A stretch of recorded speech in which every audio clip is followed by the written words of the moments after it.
It is our pleasure this morning to have Jihyun, our student intern from Harvard Divinity School, deliver her first sermon to a church. So welcome and blessings as you let the word come through your words. Thank you so much. Good morning. Today, I would like to highlight something about Jesus that people found easy to ignore. When discussing Jesus' titles, we often describe him as a ruler, king, or a figure with an authority.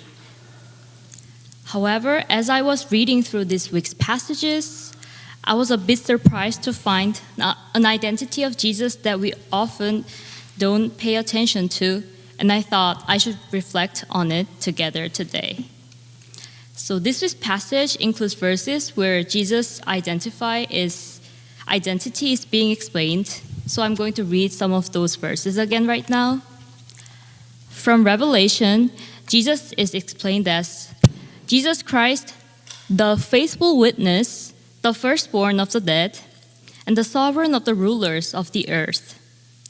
And in the Gospel of John, Jesus answers Pilate's question by, "You say that I am a king. For this I was born, and for this I came into the world, to testify the truth." As I reflected on these passages, I noticed a fascinating connection between these two verses. Both texts use two short and significant words to describe Jesus. Can you guess? It's witness and testifier. I want to start with some historical stuff. I hope you guys are not too bored. The Johannine community, a group of people who are believed to be the author of the Gospel of John and the Revelation, was deeply interested in the theological clarification of Jesus' identity. Before, when Christianity was not as huge as today, the Johannine community had the purpose of establishing Jesus as both fully divine and fully human at the same time. At that time, Jesus was mostly seen as a political criminal, a very disruptive, alive figure, making controversy everywhere he went, going from place to preach, and even performing miracles for people. He was alive, active, and vividly present in the daily lives of people back then. He was way too disruptive and problematic to become God. Imagine if someone like him appeared today, teaching people about God's message, making turmoil everywhere they go, and there's even a rumor that a person is child of God. I guess you would not believe them. I would not believe either. Jesus' bold presence and his active engagement people make it hard to connect his identity as a distant, untouchable, punishing and judging divine. But his action of testifying and being a witness serves as a bridge to connect two seemingly different identities of Jesus. He demonstrates his divinity through his vibrant life and interactions with people. There are some common ways to understand what divinity is about, such as an omnipotent ruler, savior, or a figure of immense power, but Jesus became God through the act of testifying. So as I thought about my experiences with witness and testify, I realized that it's hard for me to connect these words to my real life experiences. To be honest, they sound so abstract and philosophical to me. Before coming to the US, for the first time last year, I lived my entire life in South Korea, which made me more familiar with the Korean church's understanding of Bible passage. Most typical Korean churches, they do like to emphasize the word testify and witness. But preparing this sermon, I realized that testimony and being a witness in typical Korean churches were only emphasized in a literal sense, as a reason for us to read the Bible every day, pray hard, and firmly believe in Jesus. Those are important, but I thought there was something missing there.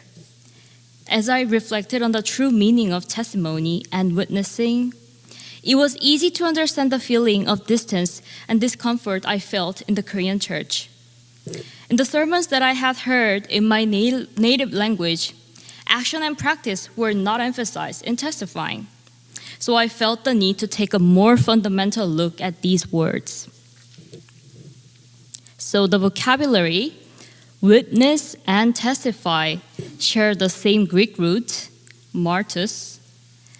This word might sound familiar to you, I guess, because it is also the root of the word martyr. When we think of martyrs, who would be the example? Can you think of some martyrs?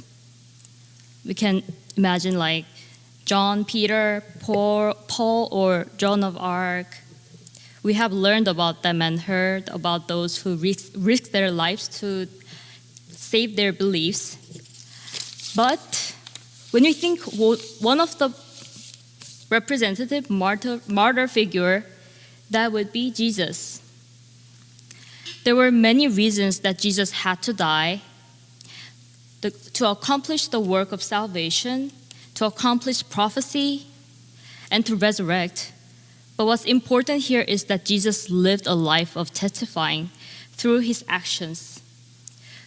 For Jesus, his testifying also includes his deaths, but many ministries, teachings, and justice-oriented actions that he took showed throughout his life are testimonies by themselves.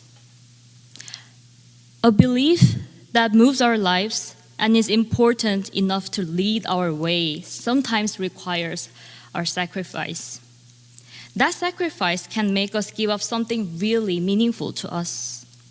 It sounds so abstract and still really intimidating. But thankfully these days, we don't always have to die, while there might be some exceptions. So I would like to ask a question here. What makes us act on the truths that we believe in? What would you want to testify throughout your life? So here, there are two important things that I want to highlight. First, testifying is not just about words. It's actually a matter of how you live your life. Even if we cannot act like Jesus did, we can always think about ways to make a small step for what we believe. And second, testifying doesn't always have to be something about religious belief. Even if we don't believe in God, we often have the principles to guide us inside our mind. So when you follow your principles, sometimes you can face injustice and you might want to fight against it. Or if you find an important value is being disregarded, you may want to rise in protest. So even if it's not religious, those acts of courage are sacred and prophetic by itself. And Jesus in the Gospels was critical of meaningless religious practices and hypocrisy. So the essence here is that testifying is not limited to certain religions. Then, how do we practice testimony? Which sounds big and difficult. I know that these days it's very challenging to follow what I believe, because we hear depressing news every single day and we see so many innocent people die, and we often feel really helpless and overwhelmed. In such situations, living a life of testimony sounds even more difficult. How am I supposed to do that in this world? But we should remember that a long journey is always built on small steps. What I want to suggest you here is you can start by finding a small action that you can practice in your daily lives. If you find someone struggling around you, take just 1 to 2 minutes to think about ways to help them. And when you notice violence and injustice around you, please don't remain silent. And just like Jesus did, try your best to align your words and actions. Let your testimony not remain a mere statement or simple words. Next, why don't we lean on our community? Community is powerful and important in a way that it gives us strength, listen to our stories, and support us. You know, truth and justice is a long, exhausting, and difficult journey. But we exist for each other, so don't forget there's always a companion that sustains you in a long journey. However, sometimes the truth we believe can change. And sometimes it's painful. And sometimes we regret the wrong choices that we made before.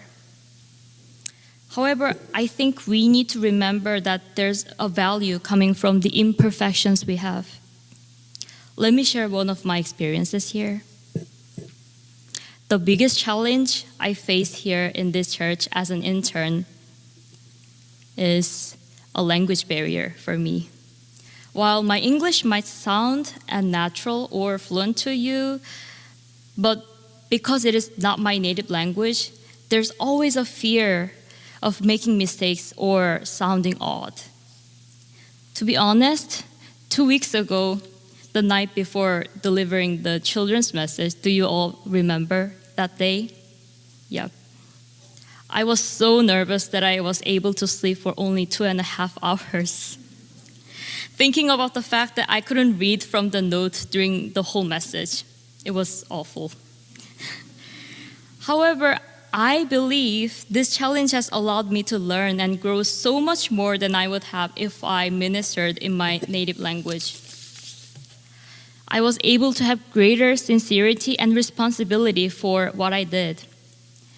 I also believe that this experience has created a stronger and unique connection between me and this congregation, especially when you gave me warm smiles while I was feeling extremely nervous and trembling in front of people. Therefore, our frustration and struggles are a part of our testimony, and sometimes flaws make our actions even more genuine and meaningful. Remember the word root that I mentioned, martyr. Life of testimony often involves fear, burden, sacrifice, and risk. But perhaps those are the signs that we are truly testifying through our lives. So finally, I want to go back to our passage for this week. The story of Jesus. Jesus lived a life surrounded by controversy, noise, chaos, fear, and weird events. But he eventually became a faithful witness. Making him different from other typical rulers in this world would be his testifying. So thinking about the journey that Jesus took, what journey we might take to become witness? Let us take our challenge here, and when you get exhausted, let us lean on each other as a community. Thank you.